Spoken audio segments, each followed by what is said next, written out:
Bien, vamos a dar continuación a la inflamación crónica y vamos a iniciar mencionando que esta inflamación crónica puede deberse a una continuación o una progresión de una inflamación aguda.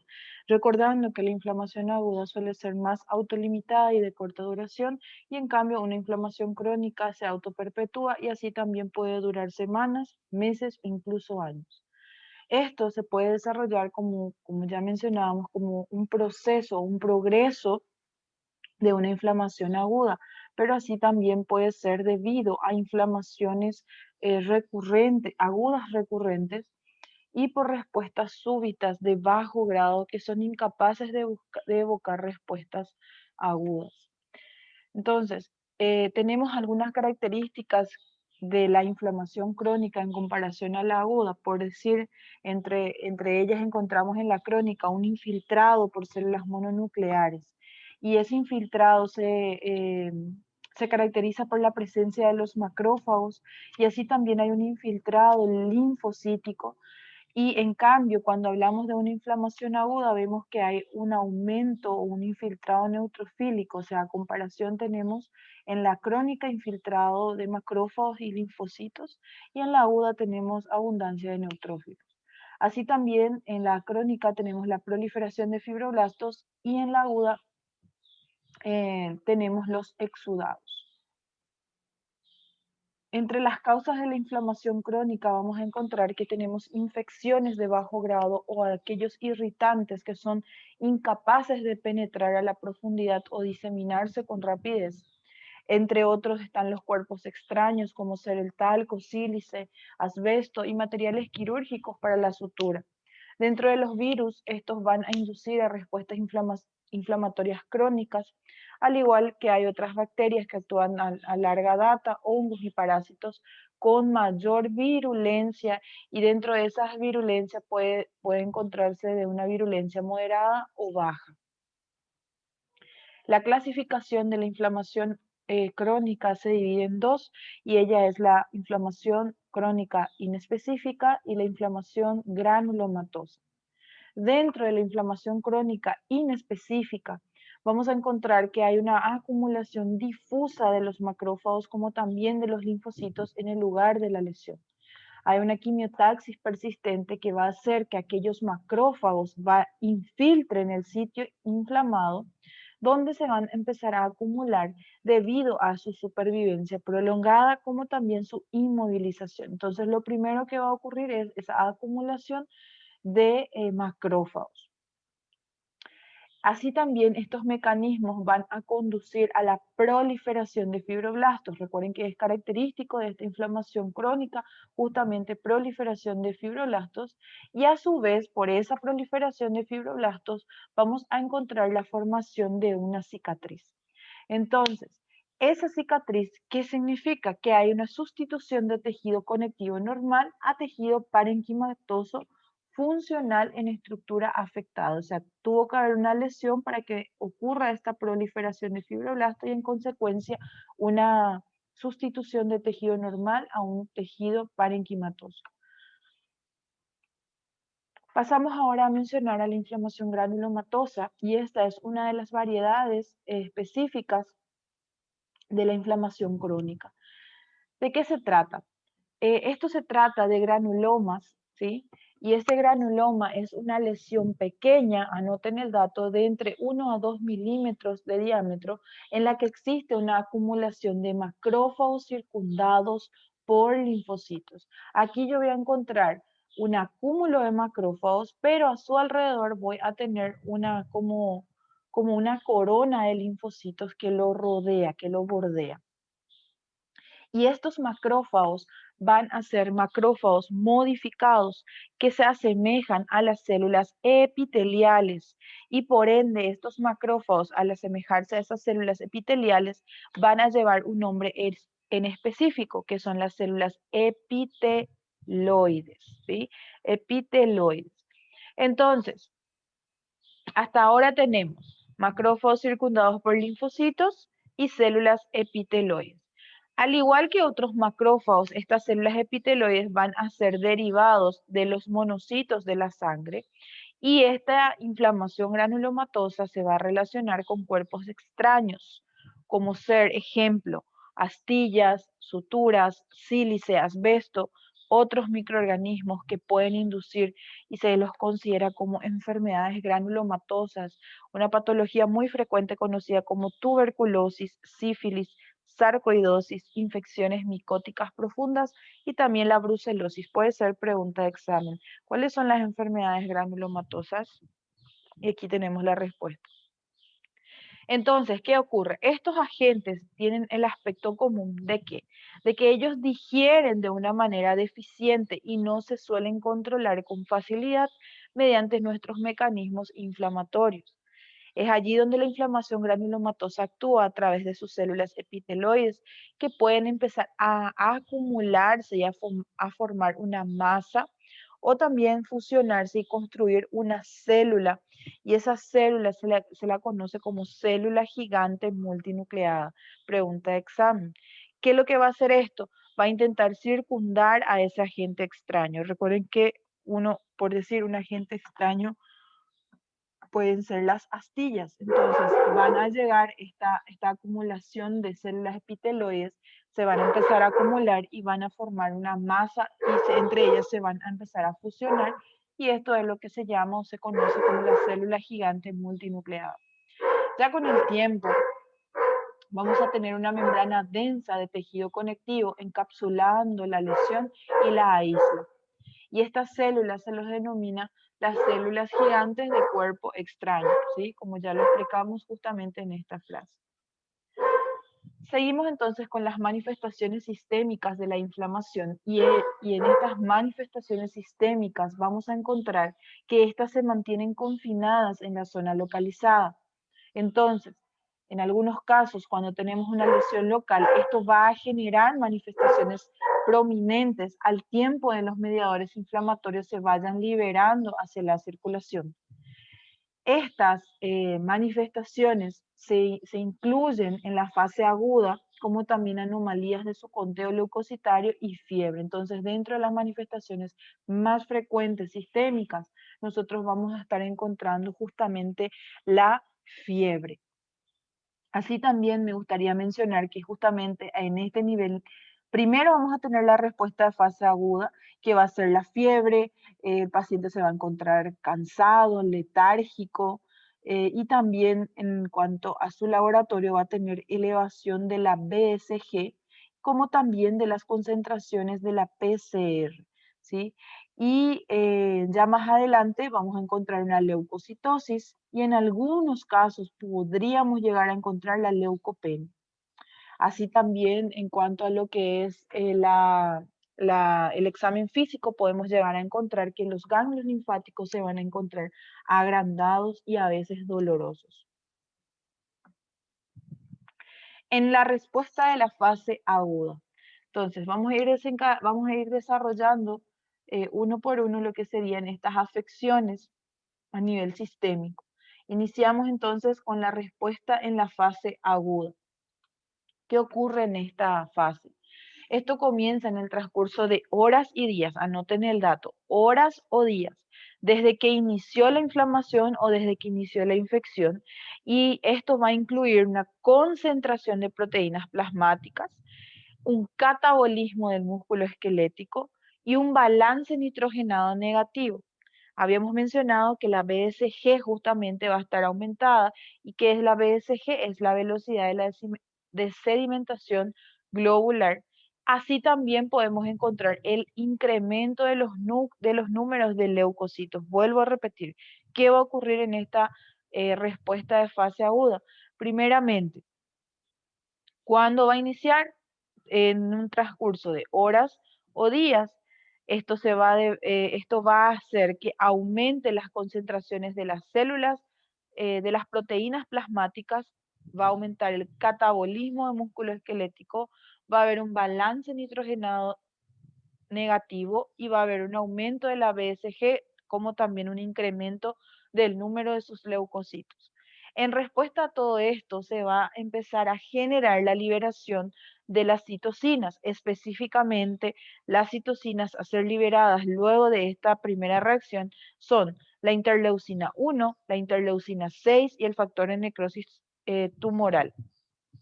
En este caso, alfa. Entonces, estas citocinas van a afectar ¿dónde? ¿Dónde van a afectar? Van a afectar a nivel del centro termorregulador del hipotálamo. Entonces, al llegar a afectar al centro termorregulador del hipotálamo, esto va a dar la alteración justamente de la temperatura. Y en este caso vamos a tener temperatura aumentada, por ende se va a manifestar de una manera sistémica como fiebre. ¿Sí? Y esa fiebre es un signo muy evidente de una respuesta de fase aguda. Entonces, fiebre nos va a hacer pensar si nuestro paciente tiene que estamos frente a una fase aguda.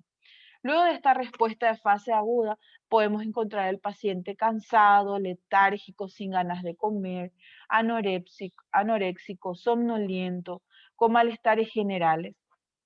Y todo esto puede ser efecto por la liberación que habíamos mencionado de la interleucina 1, el factor de necrosis tumoral alfa, sobre nuestro sistema nervioso central. Entonces, dentro de la respuesta de fase aguda tenemos primeramente la manifestación de fiebre, segundo la anorexia, somnolencia y malestar general.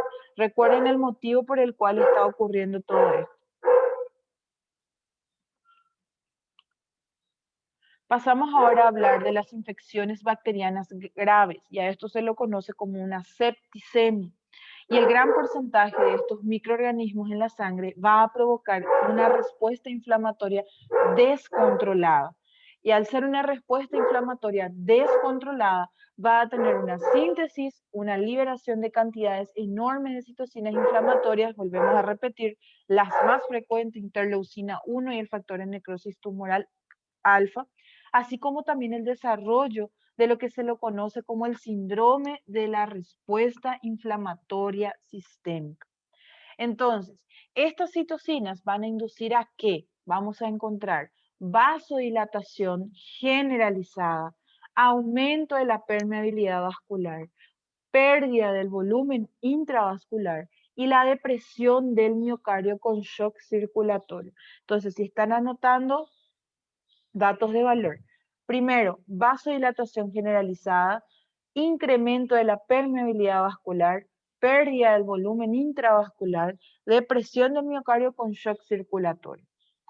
Seguidamente encontramos a las proteínas de la fase aguda. A las proteínas de la fase aguda. Y esta se da durante justamente su fase aguda a nivel del hígado. El hígado va a incrementar en grado de radical la síntesis de estas proteínas. ¿Qué proteínas? El fibrinógeno, la proteína C reactiva, la proteína amiloide sérica de tipo A. La síntesis de proteínas va a sufrir una regulación positiva por acción de aquellas citocinas que habíamos mencionado, de las que estaban siendo liberadas, como ser el factor de necrosis tumoral alfa y la interleucina 1, para poder trabajar junto con la proteína amiloide sérica de tipo A, y así también la interleucina 6 para poder trabajar con el fibrinógeno y la PCR. La PCR se denominó de esta forma porque precipita a la fracción C o al polipéptido C de todos los neumococos, por ejemplo. Y se piensa que justamente la PCR tiene una función más que protectora. ¿Por qué? Porque se une a nivel de la superficie de los microorganismos invasores y las convierte en un blanco para ser destruido por completo por el complemento y mediante una fagocitosis. Entonces, todas las personas mantienen sus concentraciones bajas de PCR y el nivel se empieza a elevar cuando existe la respuesta inflamatoria aguda. A tener en cuenta entonces ese factor protector que hace, es como una trampa para los microorganismos que quieren generar algún tipo de alteración en nuestro, cuando hay una alteración, cuando hay un desequilibrio de esos microorganismos, cualquier sea la noxa, tanto externa e interna, lo que trata de hacer esta PCR entonces es cumplir una función de trampilla para ellos, entonces le cubre, ¿sí? Se adhiere, se une a la superficie de esos microorganismos y entonces los convierte como un blanco para ser destruido por el complemento como también por la fagocitosis. Bien, en tiempos recientes encontramos que el interés se centró en la utilización de nuestra PCR de alta sensibilidad como un marcador al incremento en el riesgo de infarto de miocardio en personas con coronariopatía, ¿sí?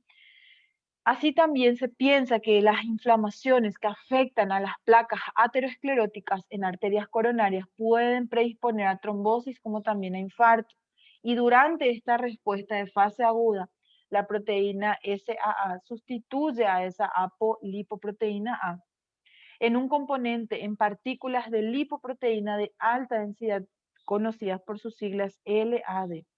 Y se presume entonces que este incremento de transferencia de la LAD desde las células hepáticas hasta los macrófagos puede utilizarse como partícula para obtención de energía. Entonces, ¿qué va a ocurrir? Va a haber un incremento del fibrinógeno que va a hacer que nuestros eritrocitos formen pilas que se sedimentan más rápido que los eritrocitos aislados. Entonces, esta va a ser la base o la explicación que podemos dar del por qué se aumenta justamente la BSG, ¿sí? Entonces vamos a encontrar cuando empieza a ocurrir este incremento de fibrinógeno y el sedimento de esto sea mucho más rápido que los eritrocitos aislados, entonces se acelera la BSG. Y esto se observa en las condiciones patológicas a las que les caracteriza ya una respuesta inflamatoria sistémica. Ahora pasamos a mencionar a nuestra respuesta leucocitaria. ¿Qué es la respuesta leucocitaria? Es lo que nosotros conocemos como la leucocitosis por haber aumentado el número de sus células blancas, ¿sí? Entonces, las células blancas se encuentran aumentadas, a esto lo llamamos de leucocitosis, anoten el dato, y es un signo frecuente de respuesta inflamatoria, ¿sí? Entonces, todo esto suele ser derivado de una infección bacteriana. Con frecuencia estos conteos se incrementan de su valor normal, que suele ser de 4.000 a 10.000 células microlitros. Estos suelen incrementarse a 15.000 o 20.000 en condiciones de una inflamación aguda. Entonces, después de la liberación de la médula ósea, estos neutrófilos circulantes tienen un periodo de vida de 10 horas y deben de ser sustituidos de una manera constante para que su cantidad sea apropiada.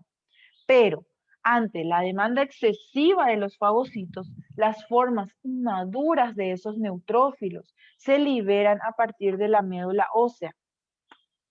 Y las infecciones bacterianas van a inducir a que incremente con selectividad relativa de los neutrófilos, y aquí encontramos lo que es conocido como la neutrofilia.